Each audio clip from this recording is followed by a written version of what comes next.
بسم اللہ الرحمن الرحیم۔ کافیہ کا دوسرا باب ہے مرفوعات، سبق نمبر 4 میں خوش آمدید۔ آج کے سبق کے اندر ہم پڑھیں گے کہ وہ کون سے مواقع ہیں جہاں پر فاعل کے فعل کو حذف کیا جاتا ہے۔ عبارت دیکھ لیں، ترجمہ کرتے ہیں، پھر آخر میں اس کی تشریح کرتے ہیں۔ وقد يحذف الفعل لقيام قرينة جوازا في مثل زيد لمن قال من قام وليبقى يزيد زارع لخصومة ومختبط مما تطيح الطبائع ووجوبا في مثل وإن أحد من المشركين استجارك وقد يحذفان معا في مثل نعم لمن قال أقام زيد۔ عبارت آپ کے سامنے پڑھ دی ہے، اس کا ترجمہ کرتے ہیں، پھر آخر میں اس کی تشریح کرتے ہیں۔ حذف فرما رہے ہیں کہ کبھی کبھی فعل کو حذف کر دیا جاتا ہے کسی قرینہ کے پائے جانے کے وقت جوازی طور پر، مثال کے طور پہ زید اس شخص کے جواب میں جس نے پوچھا ہو من کاما، اور دوسرا یہ شعر ہے لیوب کا یزید زارع لخصومت ومختبط مما تطیع الطوائع، اور وجوبی طور پر بھی فعل کو حذف کیا جاتا ہے، مثال کے طور پہ اس آیت میں وَإِنْ أَحَدٌ مِّنَ الْمُشْرِكِينَ اسْتَجَارَكَ، اور کبھی کبھی دونوں کو اکٹھا بھی حذف کر دیا جاتا ہے، مثال کے طور پہ نام اس شخص کے سوال میں جس نے پوچھا ہو اقام زید۔ عبارت ہو گئی ہے، ترجمہ ہو گیا ہے، اب چلتے ہیں اس کی تشریح کی طرف۔ دیکھیں یہاں پر فاعل کے احکام ذکر کیے جا رہے ہیں۔ آج کے سبق کے اندر فاعل کے احکام میں سے ایک حکم بیان کیا جا رہا ہے، وہ کون سے مواقع ہیں جہاں پر فاعل کے فعل کو حذف کیا جاتا ہے۔ تو آج کے سبق کے اندر کل 4 مواقع ذکر کیے گئے ہیں جہاں پر فاعل کے فعل کو حذف کیا جاتا ہے۔ ان میں سے پہلا ہے جوازی، دوسرا ہے یہ بھی جوازی، اور تیسرا یہ ہے وجوبی، اور چوتھا ہے جوازی۔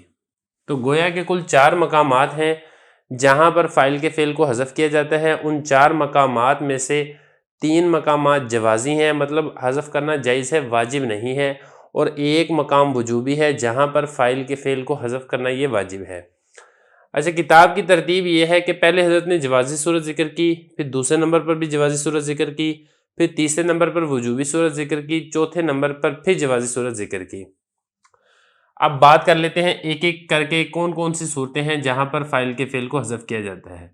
دیکھیں حضرت نے فرمایا کبھی کبھی فعل کو حذف کر دیا جاتا ہے کسی قرینہ کے پائے جانے کے وقت جوازی طور پر۔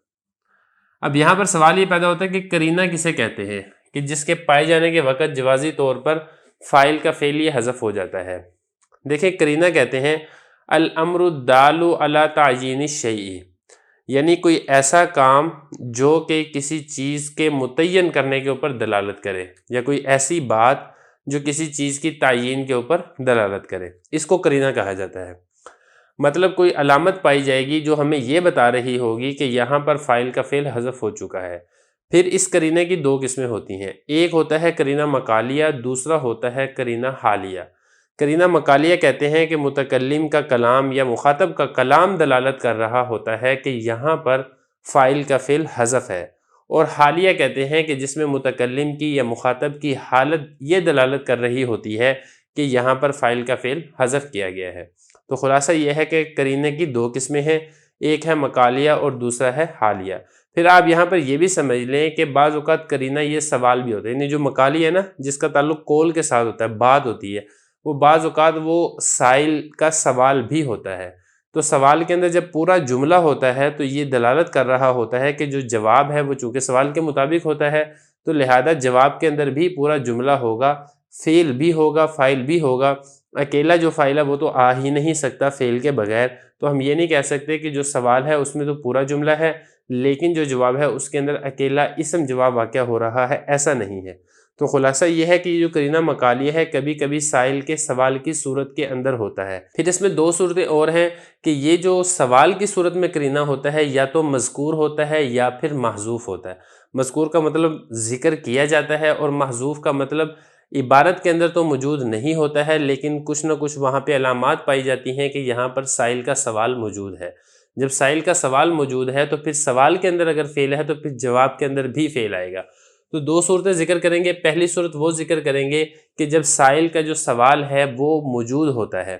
دیکھیں فرما رہے ہیں جوازی طور پہ حذف کیا جاتا ہے، مثال کے طور پہ زید اس شخص کے جواب میں جس نے پوچھا ہو من کاما۔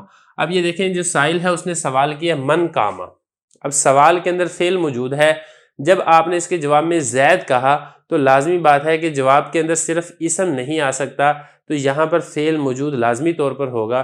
تو اس لیے یہ جو سائل کا سوال ہے یہ دلالت کر رہا ہے کہ جواب کے اندر بھی فعل موجود تھا، بعد میں اس کو حذف کر دیا گیا۔ تو یہ تو ہوگی ایک صورت۔ اب اس کے بعد اگلی دوسری صورت ذکر کی جا رہی ہے جوازی طور پر۔ یہاں پر بھی جو قرینہ ہے وہ سائل کا سوال ہے، لیکن یہ الگ بات ہے کہ یہاں پر سوال مذکور نہیں ہے بلکہ محذوف ہے۔ پہلے آپ شعر دیکھ لیں، پھر اس کے بعد جو ہے اس کا ترجمہ کریں گے، پھر اس کی تشریح کریں گے اور اس کے اندر جو محل استشہاد ہے اس کو واضح کریں گے۔ دیکھیں یہ جو شعر ہے یہ زرار بن نحشل نے اپنے بھائی یزید بن نحشل کے مرثیے کے اندر یہ والا شعر پڑھا تھا۔ مرثیے کا مطلب ہوتا ہے کہ کوئی بندہ انتقال کر جاتا ہے، بعد میں اس کی خوبیاں جو بیان کی جاتی ہیں تو اس کو مرثیہ کہا جاتا ہے۔ اب آپ پہلے شعر دیکھ لیں، اس کا ترجمہ کرتے ہیں، پھر اس کی تشریح کرتے ہیں، پھر اس کے اندر جو محل استشہاد ہے ہم اس کو واضح کریں گے۔ شعر ہے لیوب کا یزید۔ پہلے آپ بات سمجھ لیں کہ یہ جو شعر ہے یہ زرار بن نحشل نے اپنے بھائی یزید بن نحشل کے مرثیے کے اندر یہ والا شعر پڑھا تھا۔ مرثیہ کہتے ہیں کہ کوئی بندہ انتقال کر جاتا ہے، بعد میں اس کی خوبیاں یہ بیان کی جاتی ہیں اشعار کی صورت میں، جس کو مرثیہ کہا جاتا ہے۔ اب یہ شعر کا ترجمہ دیکھ لیں۔ لیوب کا یزید، چاہیے کہ زید پر رویا جائے۔ اب کون روئے؟ زارع لخصومت، وہ شخص روئے جو کہ جھگڑے سے عاجز آنے والا ہے۔ اور اسی طریقے سے مختابتن، وہ شخص روئے جو کہ بے وسیلہ سوال کرنے والا ہے، مما تطیح الطوائح، بوجہ حادثات زمانہ کے ہلاک کرنے کی وجہ سے۔ یہ تو ہو گیا شعر کا ترجمہ۔ اب اس شعر کا تھوڑا سا مطلب سمجھ لیں۔ شاعر جو ہے وہ اپنے بھائی کی خوبی بیان کر کے کہہ رہا ہے کہ یزید پر رویا جانا چاہیے۔ کیوں رویا جانا چاہیے؟ کون روئے؟ تو وہ فرمایا کہ پہلے تو وہ شخص روئے جو اپنی کمزوری کی وجہ سے یا ضعف کی وجہ سے جھگڑا کرنے سے عاجز ہے، اپنے دشمن کے ساتھ لڑائی نہیں کر سکتا۔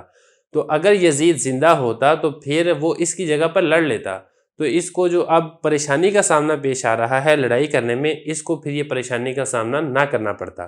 ایک تو وہ شخص روئے، اور دوسرا وہ شخص روئے جس کو حوادثات زمانہ نے سوال کرنے کے اوپر مجبور کر دیا ہے۔ اگر میرا بھائی زندہ ہوتا تو پھر اس شخص کو سوال کرنے کی نوبت نہ آتی، اس کی تمام تر ضروریات میرا بھائی یزید وہ پورا کر دیتا۔